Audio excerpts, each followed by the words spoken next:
नमस्ते। Public India के सारे दर्शकों का अभिवादन। आपसे एक आग्रह है और इसीलिए मैं व्यक्तिगत रूप से आपसे आग्रह कर रहा हूं। 16-17 नवंबर 2024 को लखनऊ के मोती महल लॉन में अवध कॉन्क्लेव का आयोजन किया जा रहा है। आग्रह यह है कि अवध कॉन्क्लेव को सफलतापूर्वक आयोजन के लिए धन की आवश्यकता है। हम लोग पहले इसको करते रहे हैं, दूसरे नाम से करते रहे हैं, अवध कॉन्क्लेव, लोकमत सम्मान इत्यादि इत्यादि नाम से। लेकिन इस बार अलग अलग विषयों पर डिस्कशन होगा। देश के अपने अपने स्पेशलिस्ट आएंगे और इन सबके लिए मैं एक क्यूआर कोड आपको दे रहा हूं। इससे आप ब्रोशर डाउनलोड कर सकते हैं, देख सकते हैं क्या रूपरेखा है। लेकिन आपसे फिर से एक बार अपील है कि इस आयोजन को सफल बनाने के लिए थोड़ी आर्थिक मदद करें। बहुत बहुत धन्यवाद। मैं जस्ट एक बैकग्राउंड दे दूं कि जैसे इंडिया में होता है कि हिंदी बेल्ट में जो भी जीत जाती है पार्टी वो ही सेंटर में आती है ज्यादातर। तो वहां पे भी जब मैंने कहा नेक टू नेक चल रही है, तो ये स्विंग स्टेट्स हैं वहां पे, ये जहां पे कल ये खबर आई है कि डोनाल्ड ट्रंप अब आगे निकल गए हैं इन स्टेट्स में, क्योंकि पिछली बार इन 7 स्टेट्स में 15 करोड़ वोट में से केवल जो लीड मिली थी डेमोक्रेट्स को वो 4 लाख वोट से कम की थी। तो इस पर बहुत ज्यादा इनका कंसंट्रेशन रहता है।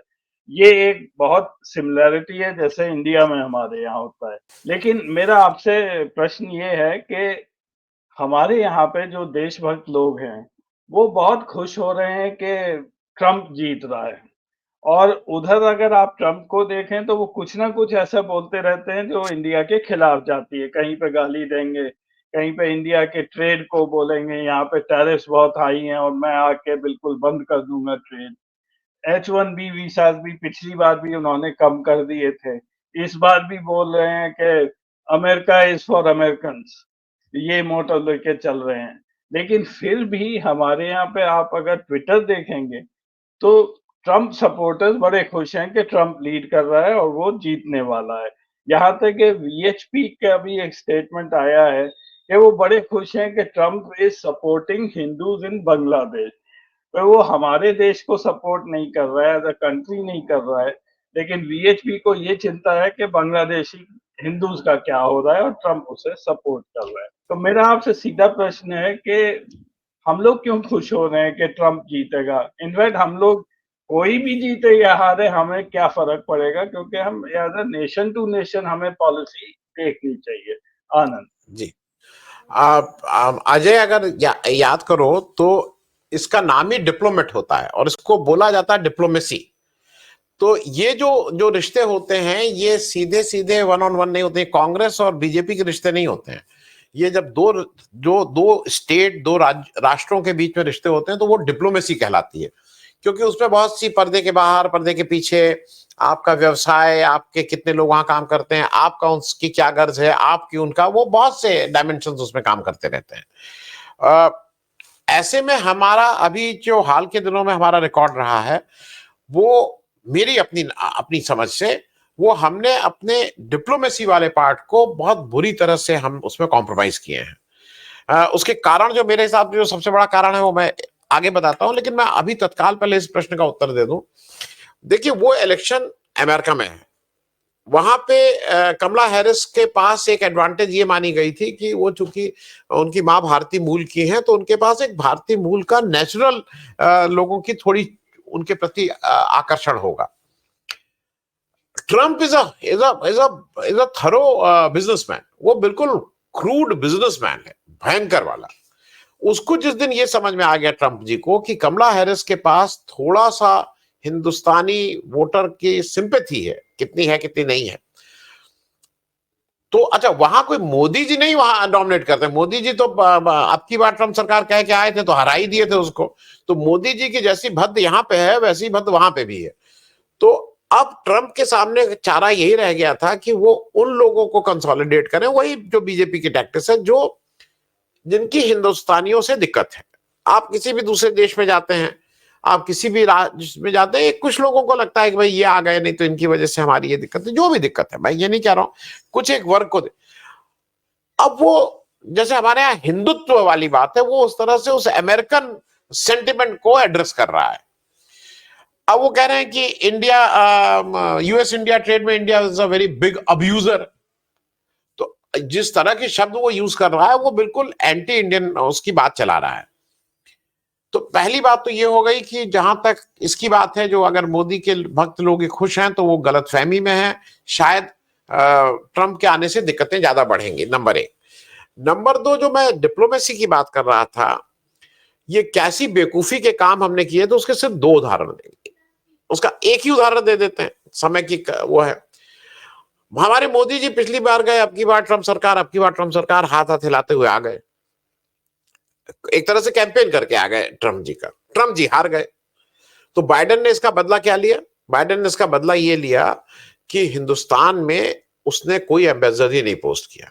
There was no full fledged राजदूत फॉर गुड अबाउट 2.5 से 3 साल के बीच में, कोई था ही नहीं है। और यहाँ पे उसको, उसका अंग्रेजी प्रोनाउंसिएशन कई अलग अलग होता है, लेकिन हम लोग जो देशी अंग्रेजी पढ़ते हैं उनके हिसाब से चार्जी अफेयर्स हम लोग बोलते हैं। और उसको कोई फ्रेंच उच्चारण पड़ता है, लेकिन हम लोग मोटे तौर पे चार्जी अफेयर्स पढ़ते हैं। चार्जी अफेयर्स और रेगुलर एम्बेसडर में फर्क ये होता है कि चार्जी अफेयर्स को हर चीज पे अमेरिका भेजनी होता है अपना, वहां से अप्रूवल आता है तब वो आगे करता है। Ambassador is there as an representative of American state, और वो उसके पास स्वायत्ता रहती है अपने निर्णय लेने की। उन्होंने 2.5 साल तक आपको टेम्पररी एम्बेसडर देके रखा हुआ था। और ये भी मैं बता दूं, इस पीरियड में उन्होंने पाकिस्तान में रेगुलर एम्बेसडर था, चाइना में रेगुलर एम्बेसडर था, बांग्लादेश में रेगुलर एम्बेसडर था, श्रीलंका में, नेपाल में रेगुलर। मैं ये बात सिर्फ इसलिए बता रहा हूं कि जब आप ये बातें भक्त लोगों से करते हैं तो भक्त लोग कहते हैं वो तो उनकी दिक्कत थी, और उनकी वो आपको टेक्निकलिटीज बताते हैं कि वो सेनेट से अप्रूवल होता है। सेनेट से होता है, किससे होता है? बाकी सारी जगहों पे रेगुलर एम्बेसडर थे, बाकी सारी जगहों पे एम्बेसडर मतलब चेंज हुए और दूसरा एम्बेसडर आया। वो हिंदुस्तान में ही ये सब भक्त लोग बता रहे थे इस वजह 2.5 साल तक नहीं था। तो the nation paid that price. किसी की गलती या बेवकूफी, जो आप उसको कैसे टर्म करते हैं, उसकी सजा इस देश ने दी। और मैं एक बात हरदम रखता हूं, मैं आज से नहीं, मैं जब से एस जयशंकर साहब इस देश के विदेश मंत्री बने तब से मेरा निश्चित मान्यता यह है कि जो विदेश मंत्री होता है वो मेरे ख्याल में प्राइम मिनिस्टर के बाद देश की टोटलिटी में वो मैं उसको बहुत इंपॉर्टेंट पद मानता हूं। और इस देश के सारे प्राइम मिनिस्टर, बारिंग मेरे हिसाब से बारिंग Deve Gowda, every prime minister of this country served as foreign minister at some point of time or the other। या तो एज प्राइम मिनिस्टर उन्होंने क्या, वो चाहे चंद्रशेखर, हर आदमी ने उस कुर्सी पे बैठा है। और याद करिए, हमारा जो विदेश मंत्री होता था वो हैवी वेट पॉलिटिशियन होता था। बिफोर दिस मैन कमिंग, उससे पहले जो भी हमारा विदेश मंत्री था, मैं नाम अभी किसी का क्या लूं, और उसका कारण ये था कि जब वो दूसरे देश में जाके बैठता था उसके यहां, तो वो केवल ये इस उसमें नहीं था कि मुझे तो मेरे प्राइम मिनिस्टर ने उनकी उसमें बैक एंड कॉल पे हूं।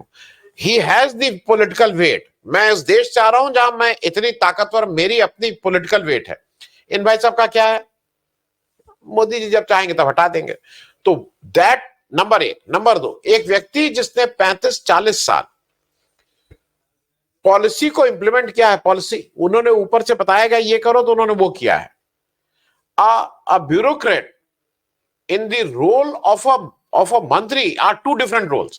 लोग इसको माने चाहे ना माने, इसको माने चाहे ना माने, तो मेरा सिर्फ मानना यह है कि ऐसे क्रूशियल जगह पे जो उनको रखा गया है, वो भी उसका प्राइस अब हम लोग आप देख रहे हैं कि कैसे how we are paying that price. Ajay ji Anand, एक तो खैर डिप्लोमेसी भी फेल हुई है, दूसरा हमारा इंटेलिजेंस का भी एक इश्यू बन गया है यूएस में। हमने कनाडा में तो जो करना था हम लोग करते रहे और वहां सब, लेकिन वही टैक्टिक्स हम यूएस में भी एम्प्लॉय करने लगे और हम वहां पकड़े गए हैं।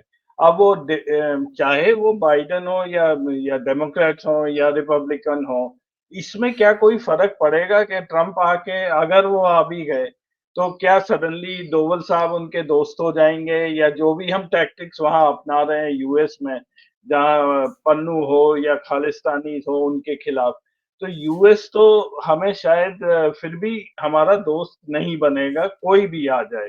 तो इसलिए जी, भी एक और एंगल है जो जिसके ऊपर मैं जल्दी से आपके कुछ टिप्पणी चाहूंगा।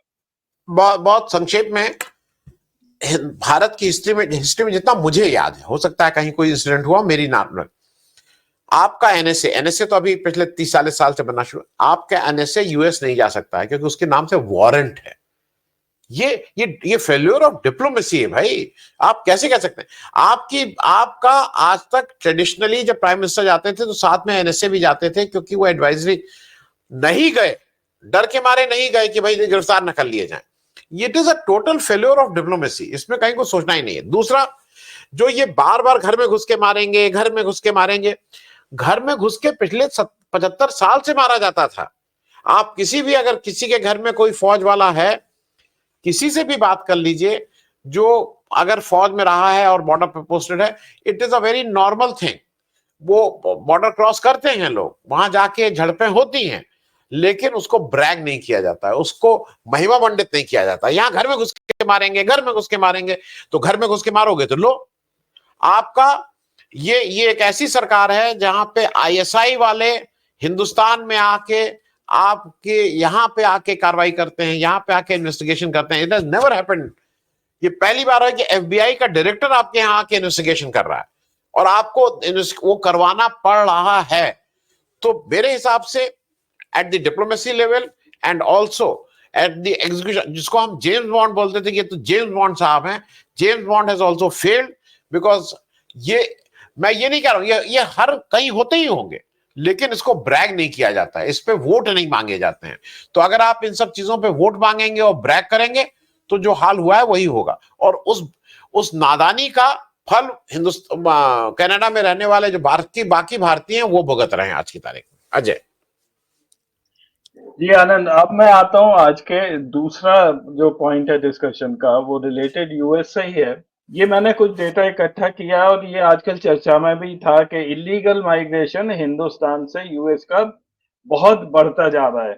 अगर आप देखें 2021 के बाद इसमें बहुत ही ज्यादा इंक्रीज आया है, और पहले जो मैक्सिकन बॉर्डर से लोग घुसने की कोशिश करते थे वो ट्रांजिशन हुआ है अब कनाडा की तरफ से यूएस में घुसने की कोशिश कर रहे हैं। माना ऐसा जाता है कि 90 से 1000 से 1 लाख लोग इस वक्त यूएस में जिन्हें पकड़ा जा चुका है, जो लिस्ट में है वहां की पुलिस में, वो भारतीय हैं।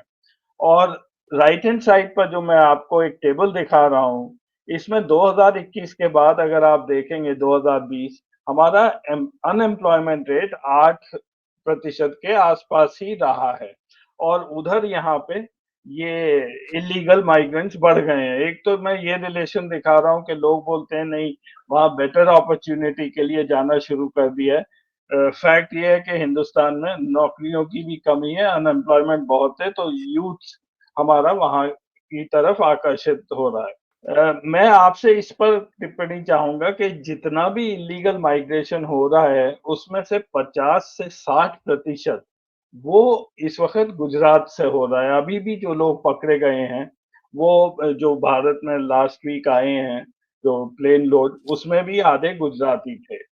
तो ये सडनली गुजरात से क्यों जा रहे हैं लोग यूएस में, और ये गुजरात मॉडल जिसको हम बोलते थे उसका क्या हुआ आनंद?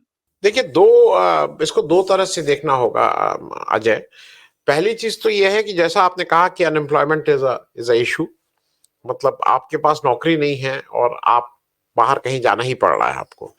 दूसरा, आप इसका एक पक्ष और देखिए और जो ज्यादा इंपॉर्टेंट है, यूएस जाना आसान चीज नहीं है। यूएस उत्तर प्रदेश और बिहार का व्यक्ति अफोर्ड ही नहीं कर सकता है। ये वो व्यक्ति अफोर्ड कर सकता है जो अपना घर बेचेगा, जो अपना धंधा बेचेगा और कम से कम 30-40 लाख रुपए का या 25-30 लाख रुपए का जुगाड़ करेगा। ये दो जगह, ये गुजरात में बहुत ज्यादा है, गुजरात की फिगर्स आपने बताई, 50% केवल गुजरात है, और दूसरा ये पंजाब में भी बहुत ज्यादा हो रहा है। अब इसका जो मूल कारण मेरे हिसाब से एम्प्लॉयमेंट, तो इसमें there is no doubt about it, employment इसका एक बड़ा कारण है, लेकिन प्रमुख कारण मेरे हिसाब से लॉ एंड ऑर्डर है।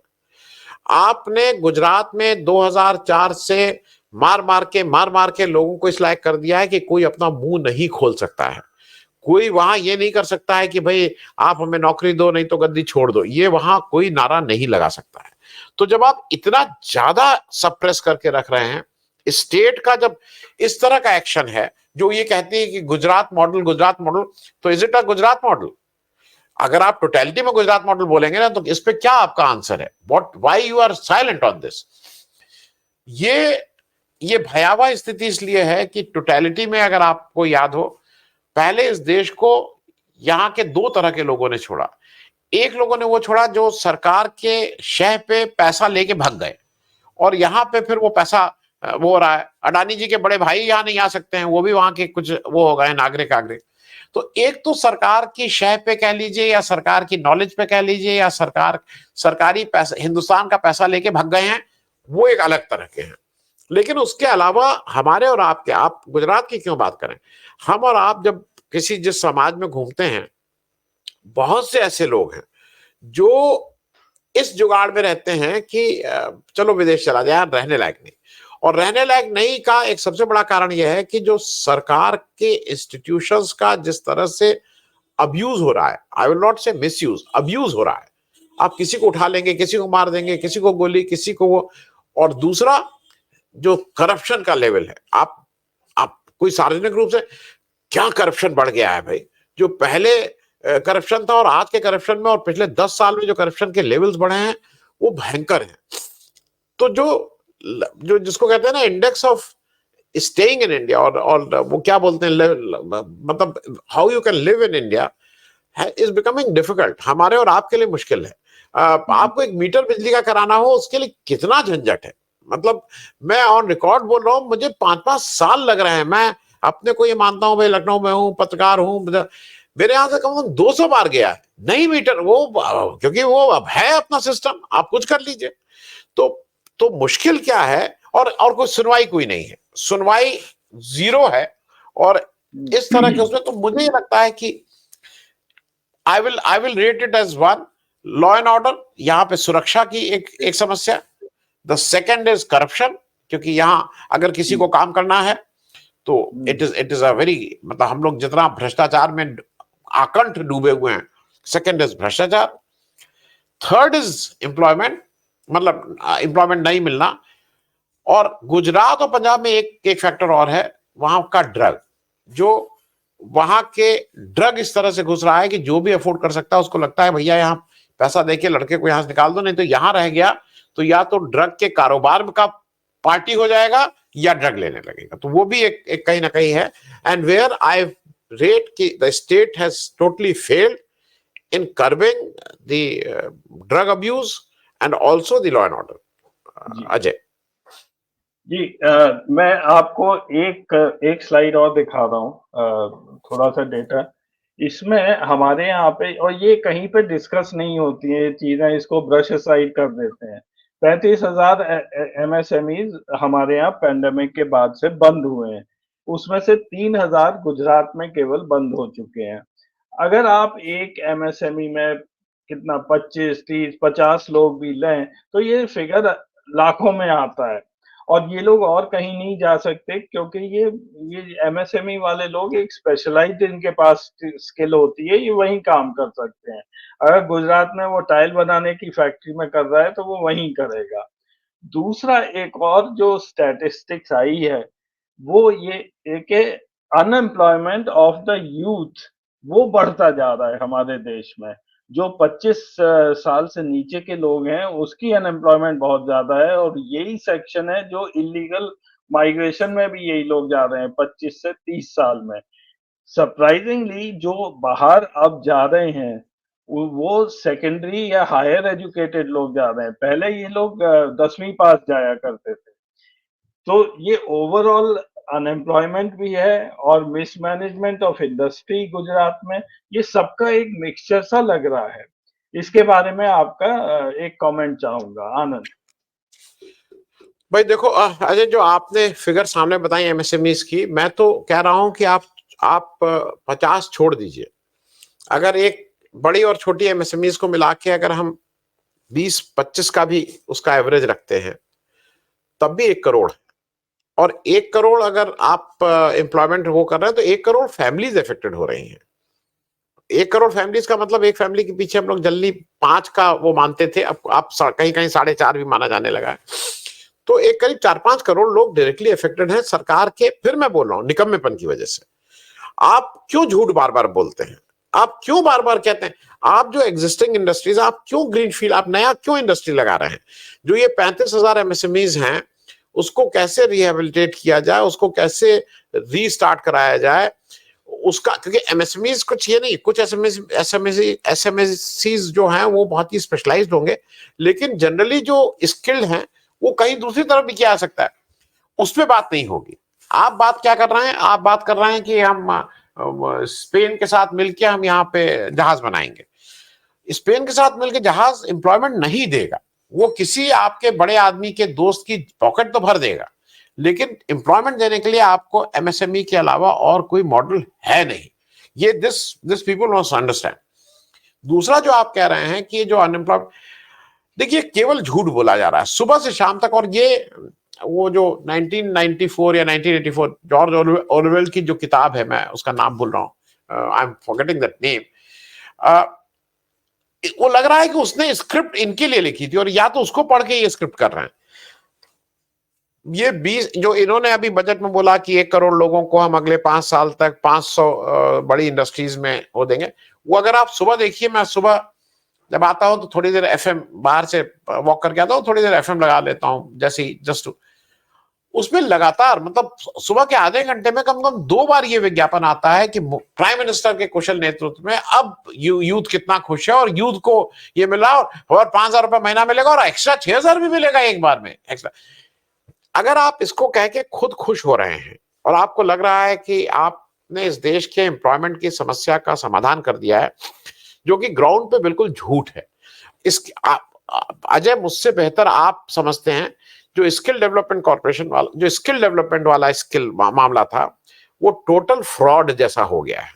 मतलब किसको करो, किसको निकालो, किसके नाम पे करो, वो कहीं प्रैक्टिकल नहीं है, ग्राउंड पे नहीं दिख रहा है। लोग फिर हंसी उड़ाने लगते हैं। अगर राहुल गांधी ने कहा था कि अगर जलेबी बनाना इज अ स्किल, लोग इसकी हंसी उड़ाते हैं। अगर दाढ़ी बनाना इज अ स्किल, शेव करना इज अ स्किल, तो आप इन लोगों को एम्प्लॉयमेंट की बात करिए ना। आप तो नए नए तरह के अजीब अजीब तमाशे कर रहे हैं। तो मेरा अभी भी मानना यह है कि सरकार को, या तो सरकार की नीयत नहीं है या सरकार को ज्ञान नहीं है। जो अनएम्प्लॉयमेंट की स्थिति है वो बुरी है। हम और आप मतलब ये आपको भी पता है कि जिस तरह की वेजेस हम लोग देते हैं, हमारे बहुत से जानने वाले, मैं इसलिए नहीं बोलूंगा, कल के दिन कहेंगे ऑन रिकॉर्ड आपने कह दिया था, लेकिन मेरे बहुत से जानने वाले हैं जो मिनिमम वेजेस भी नहीं देते हैं। आप मिनिमम वेजेस बना के खुश होते रहिए, लेकिन एक मेजोरिटी जो समाज का जो इकोसिस्टम है उसमें वो मिनिमम वेजेस नहीं दी जाती है। घर की मेड को, घर के जो इस तरह के, उनको क्या मिनिमम वेजेस दी जाती है? बिल्कुल नहीं दी जाती है। तो मेरा सिर्फ ये मानना यह है कि किसी संवेदनशील आदमी को जो इस ईमानदारी के साथ आए कि मुझे पैसा नहीं बनाना, हर आदमी उसमें देखता है इसमें माल कितना है, इसमें पैसा कितना है। पीपल आर नॉट हैप्पी अगर उस डिपार्टमेंट में पैसा नहीं है, तो लोग कहते हैं कहाँ पोस्टिंग हो गई, वो इसलिए जुगाड़ में घूमता रहता है। इट्स अ लार्जर इशू जो शायद स्लोगन से और एडवर्टीजमेंट आप करके उसको एड्रेस नहीं कर सकते हैं। आपको ग्राउंड पे आना पड़ेगा। आज नहीं आएंगे तो कल आएंगे। इस 2024 के इलेक्शन में लोगों ने थोड़ा बहुत सुना था, आप ऐसे ही चलेंगे तो लोग ज्यादा सुनने लगेंगे। तो मेरे ख्याल में अल्टीमेटली कोई भी सरकार हो, ये सरकार हो वो सरकार हो, उसको प्रॉब्लम्स को एड्रेस तो करना ही पड़ेगा। जी जी, well thank you so much Anand, समय के लिए। फिर नेक्स्ट वीक फिर मिलेंगे। फिलहाल तो बस अमेरिका के रिजल्ट्स पे ही हम लोगों का शायद ध्यान रहेगा कि वहाँ क्या होता है। Thank you so much. नमस्कार। Thank you Ajay. नमस्ते। पब्लिक इंडिया के सारे दर्शकों का अभिवादन। आपसे एक आग्रह है और इसीलिए मैं व्यक्तिगत रूप से आपसे आग्रह कर रहा हूँ। 16-17 नवंबर 2024 को लखनऊ के मोती महल लॉन में अवध कॉन्क्लेव का आयोजन किया जा रहा है। आग्रह यह है कि अवध कॉन्क्लेव को सफलतापूर्वक आयोजन के लिए धन की आवश्यकता है। हम लोग पहले इसको करते रहे हैं, दूसरे नाम से करते रहे हैं, अवध कॉन्क्लेव, लोकमत सम्मान इत्यादि इत्यादि नाम से, लेकिन इस बार अलग अलग विषयों पर डिस्कशन होगा। देश के अपने अपने स्पेशलिस्ट आएंगे और इन सबके लिए मैं एक QR कोड आपको दे रहा हूँ। इससे आप ब्रोशर डाउनलोड कर सकते हैं, देख सकते हैं क्या रूपरेखा है। लेकिन आपसे फिर से एक बार अपील है कि इस आयोजन को सफल बनाने के लिए थोड़ी आर्थिक मदद करें। बहुत बहुत धन्यवाद।